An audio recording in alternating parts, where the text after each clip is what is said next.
Hey everybody, Dick here. In the past, I've been accused of prattling on about motorcycles. In the spirit of efficiency and respect for my viewers' precious time, I humbly offer this succinct review. The Super Chief Limited is powered by a 116 cubic inch V-twin engine. The air-cooled engine has a claimed 120 foot-pounds of torque and a whopping 79 brake horsepower. It has a 6-speed transmission, 46mm front telescoping forks, dual externally mounted rear shocks with adjustable preload, a single 300mm floating rotor 4-piston caliper on the front, and a single 300mm floating rotor 2-piston caliper on the back, 16-inch spoked wheels on the front and back, and a 4-inch TFT display, 3 rider modes, integrated satellite navigation system. So the Chief is now keyless. The Indian TFT is now integrated into this round dial. This is all touchscreen. We got gauges, bike stats. It's got integrated sat nav.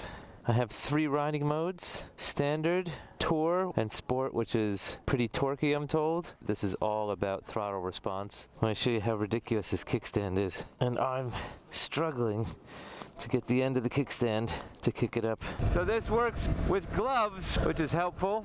It's actually a very, well, not very, but a reasonably light motorcycle compared to their other offerings. It's not as torquey as the Scout. I'm always underwhelmed by big American V-twins.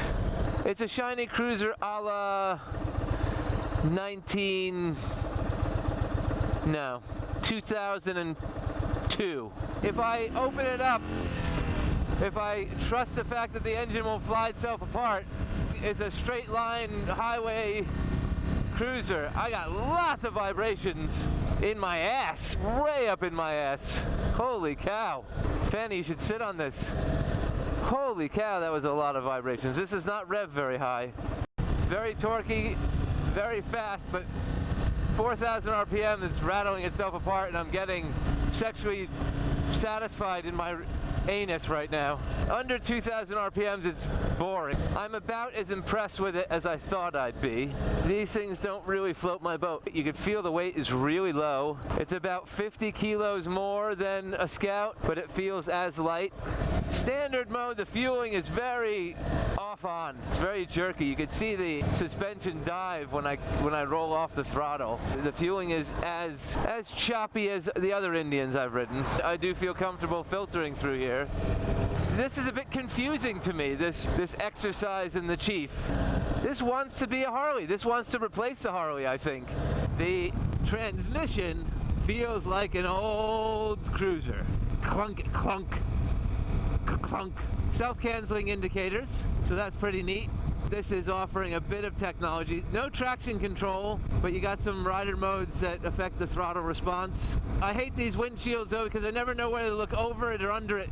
I get this kind of parabolic thing happening. Air-cooled engine. The engine's really hot. Fair amount of vibrations in my arms, fair amount of vibrations in my feet, and an uncomfortable amount of vibrations in my crotch and ass. The brake pedal down here is way high. That needs to be adjusted if it's possible. There's a little brake reservoir very close to where the brake should be resting. I don't know if you can see it down there, but I gotta lift my leg to get that brake. This thing is 20,000 Great British pounds. See? Okay. All right, that was quick. I went from 50 to 70 in an instant. I'm getting lots of wind turbulence coming around that windshield. Let's go to 6 gears, see what we got. Oh wow, 85 in an instant. 90, 3,000 RPM, 6 gear. Yeah, this is a highway monster. Engine braking is a bit limp. Yeah, low speeds, it just kind of, it's like loose change in your pocket. When you get up here around 3,000 to 4,000 RPM, you feel where the power is on this bike. But at the low speeds, it's boring as shit. And out here on the highway at speed, you feel where the power is, but British highways are not interesting. You know, Indian they made a good Harley. I've heard a lot of people are dumping their Scouts and putting deposits on this, and I don't know why. I think it's foolhardy. The single disc on the front seems like a budget choice. Mounting twin shocks on the outside of the frame, that's a budget choice. So there are budget choices that on a 20 grand bike I can't condone. The styling of a Harley, the vibrations of an Enfield. Ooh, it's drinking fuel.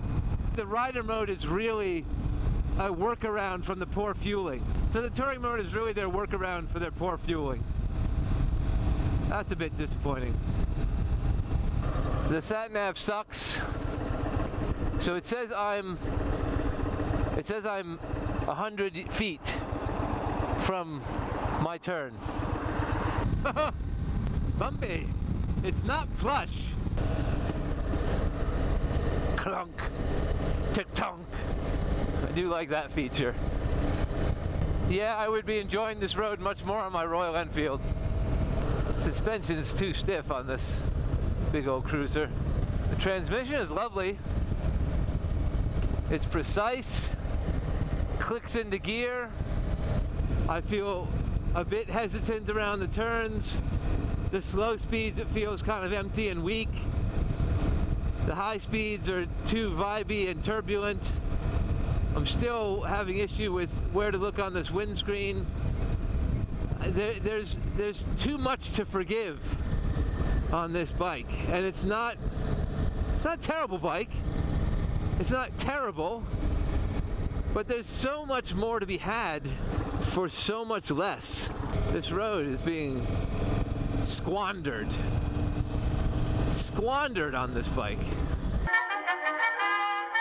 If you like that video and you want to see more like them, hit like, share, and subscribe.